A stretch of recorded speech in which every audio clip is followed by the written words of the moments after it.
Welcome back to CHN Now. In tonight's Upside Report, field reporter Carly Mullane talks with Dr. Mike Weiner of the Brain Health Registry. He'll tell us about the importance of people participating in the registry in order to help discover treatments and cures to brain disorders such as Alzheimer's. We're on campus at the UCSF Veterans Administration to talk to Dr. Mike Weiner about the Brain Health Registry. Thank you so much for joining us. Happy to be here. So let's just start off with, what is the Brain Health Registry? The Brain Health Registry is a website for recruitment, assessment, and longitudinal monitoring of subjects for neuroscience research. You're clearly passionate about this project and this cause. What drove you to this line of work? Many of us are going to be living to over age 85. Right. So how are we going to get effective treatments? We do research. We do what we call clinical trials, and we need to get more people involved in clinical trials. Well, the Brain Health Registry really does attempt to make the process easy to attract everybody, right? Right. You go to the website, you give your name and your email address, and you sign what's a very simple informed consent. Mm-hmm. And then we ask questions about your memory and about your health and what medications you take and whether you have a family history of any brain problems. And then there are some tests or games which kind of test your mental function, which you play. They're a little tricky sometimes. And then we ask people to come back regularly to get longitudinal data. The success of the Brain Health Registry depends largely on its pool of participants, and joining us now is Karen Kiefer, one of those participants. Hi, Karen. Hi, Carly. I understand you do have a personal connection to Alzheimer's. I do. My Aunt Ruth, I brought a picture, had Alzheimer's. I don't know whether I'm someone with a gene, because my parents were both pretty healthy mentally, but what triggers Alzheimer's? Why does Aunt Ruth have Alzheimer's and no one else does? What would you say to folks who you encounter who don't know what this is and maybe a little hesitant to sign up? What advice would you have for them? I think we all need to be part of the solution. We don't know whether we'll have Alzheimer's or someone we love will have Alzheimer's, whether we'll have to take care of someone, like a parent that has Alzheimer's. So the more people who participate, the more readily, hopefully, that psychologists, psychiatrists can find a solution.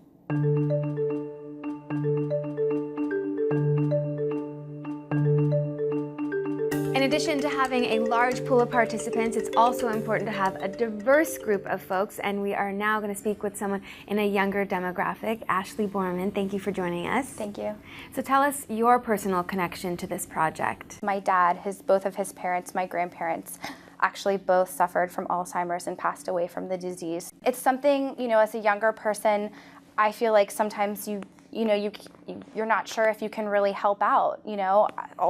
People that typically get Alzheimer's are older in age, so here am I, like in my late 20s, what am I going to do? Well, I can do something now by joining the Brain Health Registry and giving them my data and my experience. And brain health is something that we really all should be thinking about, not just when we possibly might have some symptoms, right? Absolutely. I think as people age, they think a lot about their physical health. What if somebody falls or, but mental health, gosh, people really don't think about that sometimes, and it's so important, which is why, places and sites like the Brain Health Registry are really vital, and anybody can do it. Absolutely anybody can do it. I think that ultimately questions about brain health and maybe even these online neuropsychological tests will be part of something that we're doing when we interact with our medical provider. It's really interesting that technology is opening up access, which will have a greater group of participants, which may speed up innovation to find a cure. They used to say that older people don't use the internet, but that's not true. More and more people in their 70s and 80s are regularly using the internet and are joining the Brain Health Registry. Well, we look forward to the progress that this project might push forward sooner rather than later. Thank you so much. Thanks, my pleasure.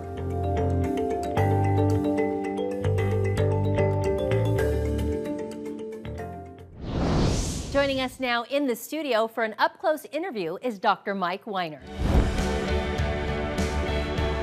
Hello, Dr. Weiner. Thanks for joining us. Nice to be here.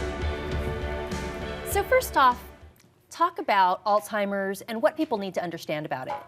Alzheimer's is a disease that produces cognitive decline. It produces memory problems, changes in thinking, and leads to dementia. It occurs in older people, people usually over the age of 65. And right now, millions of Americans have Alzheimer's disease, and there's no effective treatment, no effective prevention. And as we just saw in the story about the online registry, where did you get the idea to create an online registry? Well, I've been doing research on Alzheimer's disease for more than 25 years, and the biggest problem is just getting people into our studies. Our clinic and other centers around the country are doing research on Alzheimer's disease, trying to find out the cause, trying to find effective treatments. And one big problem is just how do we get people to come into our research?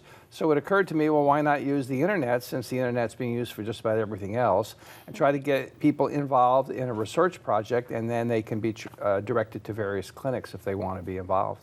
And you also want to reach out to different segments of the population? Yes, I mean, the beauty of the internet is almost everybody has a mobile device or access to the internet in some way. It's very commonly used, as we all know, and this is a way to get people connected, give people a chance to participate in research. Even if they don't even ever go to a clinic, they can participate in research by joining the Brain Health Registry.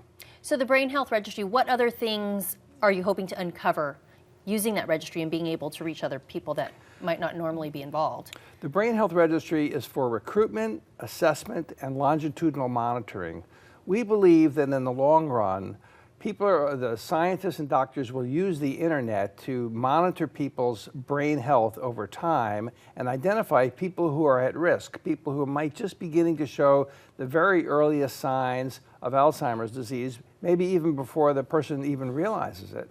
And that way we can target people and get them the effective treatment to prevent the development of Alzheimer's disease. Of course, we need to have treatments that really work, but in anticipation of that, we think the internet would be a way to diagnose people or at least identify people for workup in clinics. And when it comes to the trials, you're doing more research through clinical trials. Now, if someone was to participate in a clinical trial, what could they expect? Well, a typical clinical trial for Alzheimer's disease means that you go to a clinic, you asked about a lot of questions about your health, you take some tests to test your memory function and how well you think. You may have an MRI scan or a PET scan to look at your brain, see how your brain is functioning and whether you have early signs of Alzheimer's disease. Then typically people are randomized. They're either given a sugar pill or an active treatment, and then they're followed usually for 2 to 3 years to see whether the treatment works. And so as you do this research, as you do these clinical trials, what are you hoping to accomplish in the next 5 years, 10 years, looking down the road 15 years? Well, what everybody wants is a treatment that prevents Alzheimer's disease. After all, many of us have seen our families or our friends affected by this horrible disease that leads to dementia. And as everybody gets older, it's going to become more and more common. So we need effective treatments that work. And there's a number of clinical trials going on right now. We're very hopeful that one of these is really going to work.